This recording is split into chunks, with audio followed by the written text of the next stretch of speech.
Bueno, vamos a continuar o a comenzar. Okay.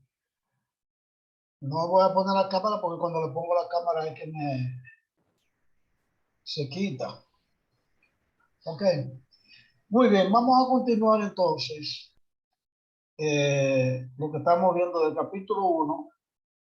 Hoy nos toca ver los ciclos. Cuando nosotros entramos a ver los sistemas, recordamos de la ley de termodinámica, la primera ley que siempre se cumplía y la segunda ley también. ¿Por qué? Bueno, porque cuando en un sistema tiene que cerrar tu cámara Windows 10, no puede estar ahí sin camisa. Y tiene que poner tu nombre, Windows 10, no tiene que poner su nombre. Usted no va a salir en la asistencia cuando él le saque la foto. O yo, el que dice Windows 10 no va a salir, no va a estar presente. Pues si les decía que en un sistema ya sea cerrado, abierto o aislado, siempre se cumplen las dos leyes primeras de termodinámica. O sea, la ley de la conservación, la ley de la conservación de energía, primera ley, y es que la energía ni se pierde ni se crea, se transforma. Y siempre va a transformar a otra manera. Y la segunda ley de termodinámica, sabiendo eso, entonces le dice que la transformación, o sea, el cambio de una forma de energía a otra, nunca se hace de un 100%. De ahí entonces se introduce el concepto de performance o desempeño o eficiencia. Y también entra el concepto de calidad de la energía. Que la energía, lo importante no es la cantidad, sino la calidad de la energía. Una energía muy dispersa, tiene muy poca calidad. Por ejemplo, la energía solar es increíble, infinita prácticamente, de tanta energía solar. No es infinita, pero es mucha. Pero es de mala calidad porque está muy dispersa. Tú tienes que instalar unos concentradores de esa radiación y de unos recolectores, un área muy grande y concentrarlos todos en un punto. O sea, tiene que aumentar su calidad. De ahí viene entonces que los procesos en los sistemas, dijimos que eran irreversibles porque la energía solamente se movía de una dirección a otra. De una de más alta temperatura a una de más baja temperatura. De una de más alta energía potencial a una de menos energía potencial. De una de mayor energía cinética a una de menor energía cinética. O sea, la transmisión siempre va en un solo sentido, en forma natural. La transmisión en el sentido contrario haría el proceso reversible. Pero el proceso reversible no existe en forma natural. Pero sí hay mecanismos que se introducen en un sistema para hacer que ocurra al contrario, el sistema contrario. O sea, el flujo contrario. Ahí entonces, fíjense bien, que cuando hay un proceso irreversible, nada se devuelve y solamente va en un sentido. Ah, pero resulta que dijimos la otra vez en un comentario que si usted pudiera recoger el calor que hay en una habitación por un mecanismo que usted quiera y pasárselo a la taza de café que está en la mesa, usted lo puede calentar de nuevo la mesa, el café. Claro, porque resulta que la temperatura de la habitación no es tan alta como para poder hervir agua, pero es más alta que la del agua. El agua puede estar a una temperatura, qué sé yo, de 20, 21 grados, el agua, pero el ambiente está a 28, a 30. Esa diferencia de temperatura es bastante, pero no calienta el agua. Para calentarla usted tiene que aumentar la concentración de esa energía y para eso existen mecanismos. ¿Por qué? Bueno, porque hay sustancias que se llaman refrigerantes que a esa temperatura se evaporan. O sea, que usted lo puede evaporar a una temperatura baja. Entonces, si usted lo logra evaporar, oiga bien, entonces usted está aumentando, está haciendo que ese gas, que ese refrigerante, absorba la energía del ambiente. Y cuando él absorbe la energía del ambiente, él se expande. Si usted lo comprime, le va a sacar la energía que él absorbió.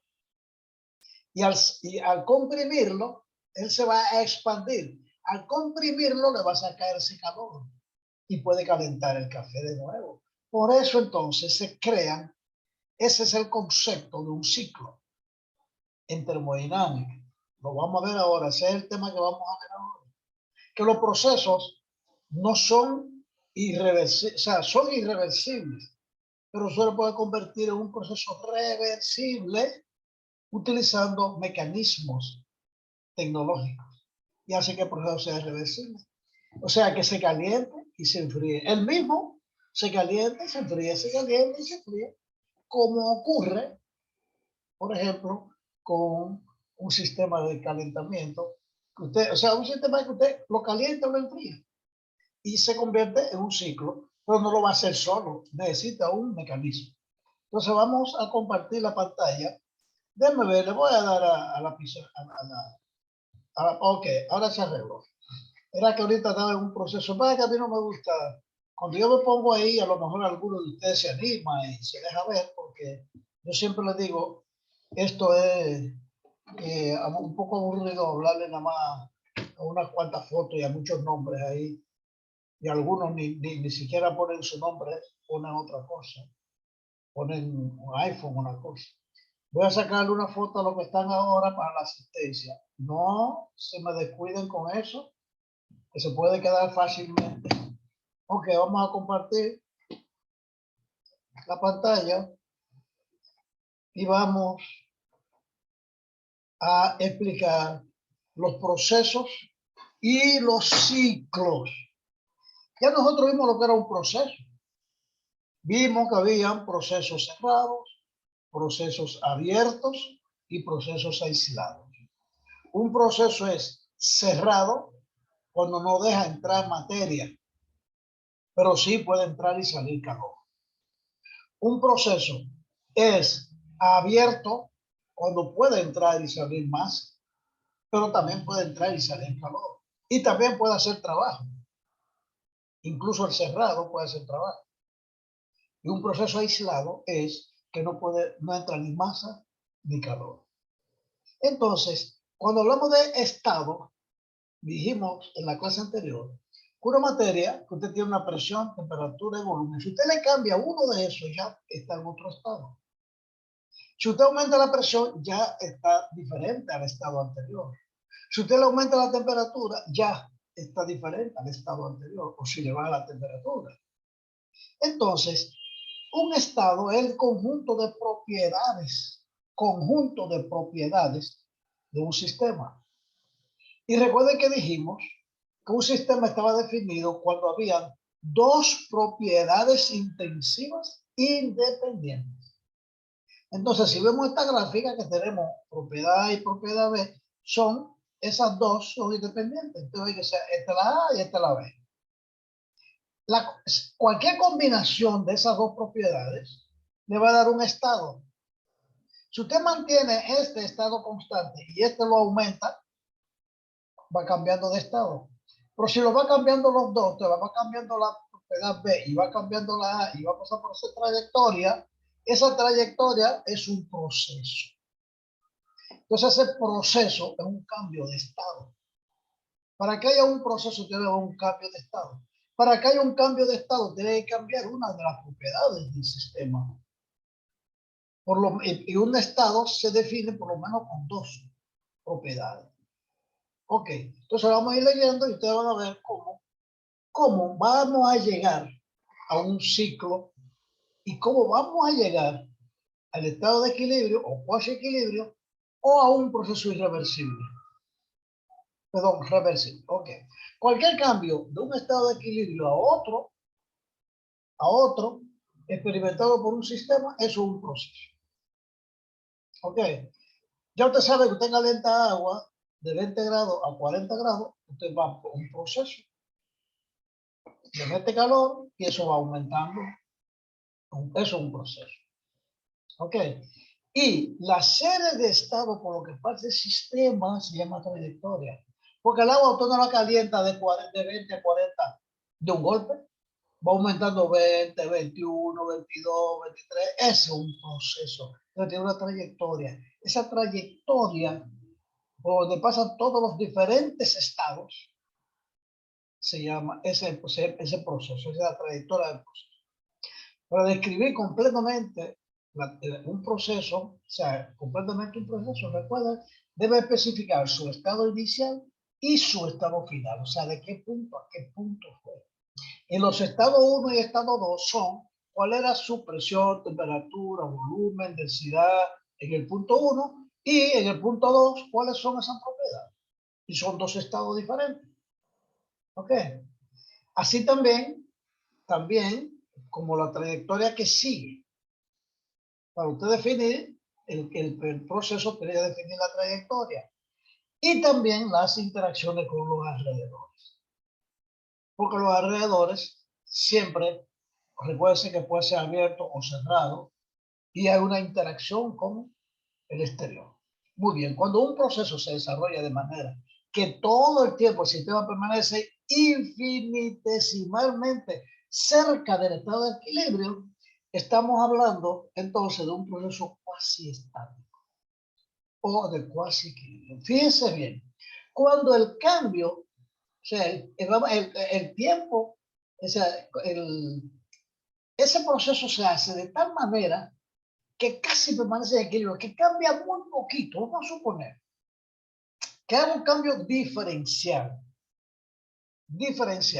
que casi no se nota. Entonces, si casi no se nota, usted puede decir que ese cambio es casi estático, o está casi equilibrio, si el cambio es un diferencial.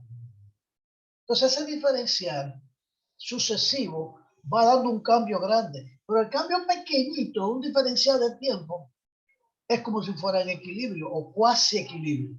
Entonces, un proceso de ese tipo se puede considerar lo suficientemente lento como para permitir al sistema ajustarse internamente, de modo que las propiedades de una de sus partes no cambien más rápido que la otra. ¿Entiende? O sea, suponga que usted está calentando un gas y va aumentando su volumen. Si usted lo calienta tan lentamente, mire, tan lentamente, que el cambio de volumen es tan lentamente que da tiempo como para permitir que el sistema que se ajuste a las nuevas propiedades infinitesimales y no se nota el cambio. Puedo decirse que está casi en equilibrio. Como por ejemplo, usted no ve a un muchacho crecer. Usted ve a un muchacho en 2 meses y usted lo ve idéntico, pero él ha cambiado. Eso es cuasi equilibrio. Usted piensa que no ha cambiado. Cuando el cambio es infinitesimal, se dice que es un sistema casi en equilibrio. Aquí en esta figura se ve un dispositivo, un gas, un dispositivo cilíndrico, un cilindro, un émbolo. Esto es un gas que está aquí adentro. Se comprime de forma repentina. Entonces las moléculas cercanas a la superficie del émbolo no van a tener tiempo suficiente para escapar y se van a concentrar en una pequeña región frontal del émbolo. De modo que ahí se creará una región de alta presión. Como resultado de esa diferencia de presión, ya no se puede decir que esté en equilibrio, lo que hace que todo el proceso no sea en cuasi equilibrio. Pero si usted lo empuja lentamente, las moléculas que están cerca del émbolo pueden desplazarse y no acumularse. Por ejemplo, cuando usted empuja de repente un émbolo, las moléculas que están cerca se acumulan ahí y se quedan pegadas al émbolo. No le dio tiempo a desplazarse. Entonces ahí no hay cuasi equilibrio. Sin embargo, si el émbolo se mueve lentamente, la molécula va a tener tiempo suficiente para redistribuirse. ¿Ok? Y la concentración de la molécula al frente del émbolo va a ser igual que en todas partes. O sea, no va a cambiar la concentración. Como resultado, entonces, la presión dentro del cilindro siempre va a ser uniforme. Y aumentará con la misma rapidez en todas partes. Eso sería entonces cuasi equilibrio. ¿Entiendes qué es lo que pasa? Vamos a ver si lo podemos dibujar. Vamos a ver si lo podemos dibujar aquí. Yo usé esta pizarrita. Yo estaba usando ahorita una pizarra electrónica que no me dejó. Ok, vamos a borrar este marco. Si usted tiene acá un gas, vamos a poner el mismo cilindro,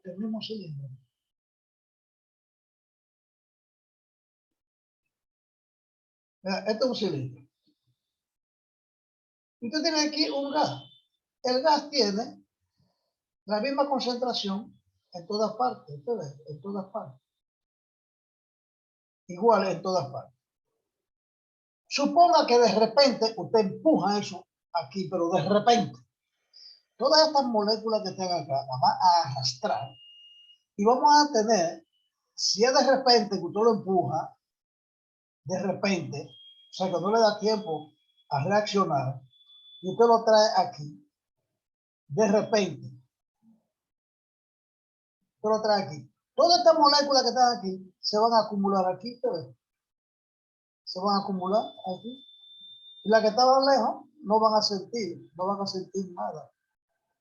No lo van a sentir hasta que no vengan empujadas. Eso no es cuasi equilibrio. Pero si usted lo va empujando lentamente, de manera que estas moléculas que están aquí se van desplazando y queda al final, si usted lo hace muy lentamente, y lo trae hasta aquí el cilindro, pero lo ha hecho muy lentamente, no le da tiempo que se acumulen aquí las moléculas, sino que quiere estar un poco más densa, pero están distribuidas igual en todas partes. Usted ve, esta cantidad de moléculas está más cerca, porque es la misma cantidad de moléculas, está más cerca que esta, pero está en cuasi equilibrio, no se acumularon en ninguna parte, tiene la misma concentración en todas partes, porque usted lo hizo lentamente, que dio tiempo que se acomoden las moléculas. Aquí no dio tiempo que se acomoden. Eso es lo que se llama cuasi equilibrio. El cuasi equilibrio nos está pareciendo un proceso en el que va a tardar mucho para que pueda ocurrir. ¿Verdad que sí? Ok, no, se debe señalar entonces que el proceso de cuasi equilibrio es un caso idealizado y no responde, no corresponde a una representación del proceso real. Porque va a tardar ese cilindro para comprimirse ahí en un motor. Va a tardar, imagínese usted, 2 horas para comprimirse.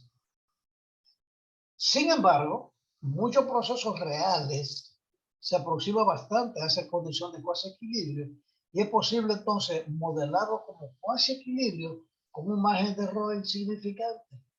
O sea, hacer un cambio diferencial de manera que el cambio sea imperceptible y ya lo tienen cuasi equilibrio. ¿Okay? Los ingenieros se interesan en este tipo de procesos por dos razones. Primero, son fáciles de analizar. Y segundo, los dispositivos que producen trabajo tienen un mejor rendimiento cuando operan el proceso cuasi equilibrio. Por lo tanto, vamos a ver una gráfica para que usted vea cómo en cuasi equilibrio tiene mejor desempeño. Sirve como estándares y se puede comparar entonces con los procesos reales. No es lo real, un cilindro con que tenga 300 revoluciones por segundo, vamos a ver, digamos, 30 o 40 entradas así por minuto, entrada y salida por minuto, es rápido. Pero idealmente el proceso usted lo puede analizar como si fuera lento. Ok, vamos a ver entonces los diagramas de proceso trazados mediante esas propiedades termodinámicas en forma de coordenadas van a ser muy útiles para tener representación visual del proceso. Aquí tenemos estado inicial, estado final y la trayectoria del proceso. Pero esto es con dos propiedades que es la presión y el volumen. Presión y volumen. Este es el cilindro. Fíjense que aquí estaba el cilindro antes, que tenía un volumen 1, un volumen mayor, lo comprime hasta un volumen 2. Y va aumentando la presión de esta forma. Y pasa del estado 1 al estado 2. Ustedes, algunas propiedades comunes usadas como coordenadas, como la temperatura, la presión, el volumen, también el volumen específico, como vemos en esta figura, se muestra un diagrama PV, presión-volumen, en un proceso de compresión de un gas. Fíjense que esta trayectoria del proceso indica una serie de estados de equilibrio entre un punto y otro. Aunque pase rápido, usted puede considerar un diferencial de tiempo muy pequeño para que sea cuasi equilibrio. Entonces, por lo tanto, voy a decir, está en estado de equilibrio porque pasa de un sistema a otro proceso. Y lo único, o sea, que únicamente tiene importancia para procesos que están en cuasi equilibrio. Ok.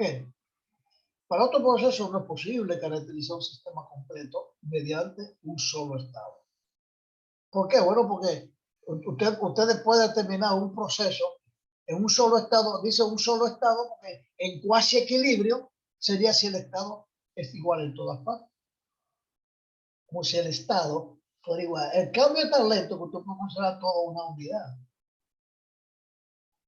Ok, vamos a verlo de nuevo. Observe que la trayectoria del proceso indica una serie de estados de equilibrio por lo que pasa el sistema durante un proceso y que únicamente tiene importancia para procesos de cuasi equilibrio. Para otro proceso no es posible caracterizar el sistema completo mediante un solo estado, por lo que carece de sentido hablar de una trayectoria del proceso para un sistema como un todo.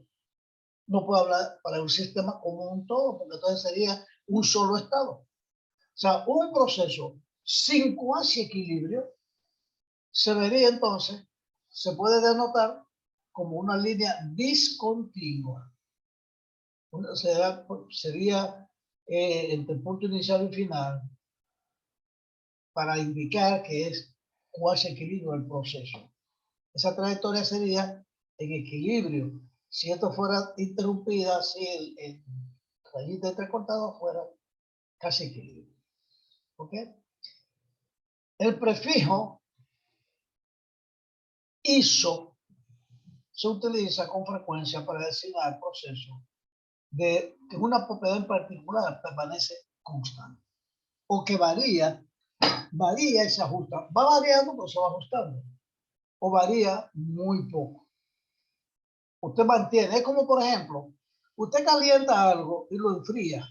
Y vuelve caliente y vuelve a enfriar, vuelve caliente y vuelve a enfriar. Y es como si se mantuviera la misma temperatura. Entonces, ISO representa que significa la misma. ISO es lo mismo. Por ejemplo, un proceso isotérmico es aquel durante el cual la temperatura no cambia.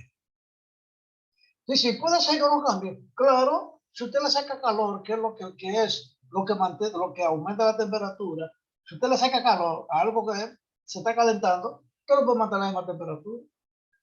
O si le mete calor a algo que se está enfriando, usted lo puede mantener a la misma temperatura. Entonces es un proceso térmico. Un proceso bárico es aquel en que la presión se mantiene constante.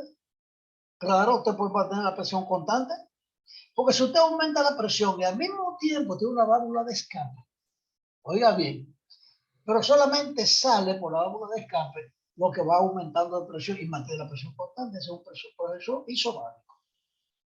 Un proceso isocórico o isométrico tiene un volumen específico constante. Entonces se dice que un sistema ha experimentado un ciclo si regresa a su estado inicial del proceso. Es decir, para un ciclo, los estados inicial y final son los mismos. Por eso, esto es un proceso de estado 1 al 2. Pero si usted vuelve del 2 a 1, entonces va a ser un ciclo. Vamos a ver los procesos de flujo estacionario. ¿Qué significa flujo estacionario? Es importante este concepto. ¿Ok? Porque el estado estacionario es el que nos permite entender el cuasi equilibrio o de propiedades constantes durante un proceso. ¿Usted puede mantener el volumen constante? ¿O qué es lo que hace que el volumen aumente? La temperatura. Bueno, pues si usted le saca calor a algo que está, entonces usted puede mantener el volumen constante. Pero resulta que es un diferencial que usted le va a sacar. Cuando se aumenta un chin, de una vez usted lo saca y va a mantener el volumen constante. Ok, los términos estable y uniforme se usan con frecuencia en ingeniería y es importante comprender claramente el significado. Estacionario significa que no hay cambio con el tiempo. Oiga bien, no hay cambio con el tiempo, es un estado estacionario. Cuando las propiedades no cambian con el tiempo. Si usted tiene una manguera abierta y el flujo siempre es el mismo por un día de tiempo, que sean los mismos galones por minuto, es un estado estacionario, un flujo en estado estacionario. Y su contrario no es estacionario o transitorio. O sea, si cambia con el tiempo, entonces no es estacionario, es transitorio. Sin embargo, uniforme significa ningún cambio con la ubicación en una región específica, en un punto dado. Por eso, usted mantiene estado estacionario si estas propiedades en ese punto nunca cambian. Se mantiene estado estacionario ahí en ese punto. Pero puede cambiar hasta aquí, pero aquí se mantiene estacionario. Ese proceso de transición de aquí a aquí, que es la trayectoria del proceso, es el ciclo o el medio ciclo.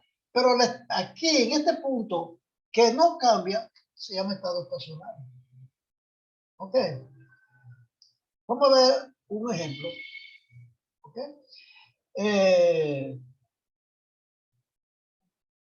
Adelante, adelante.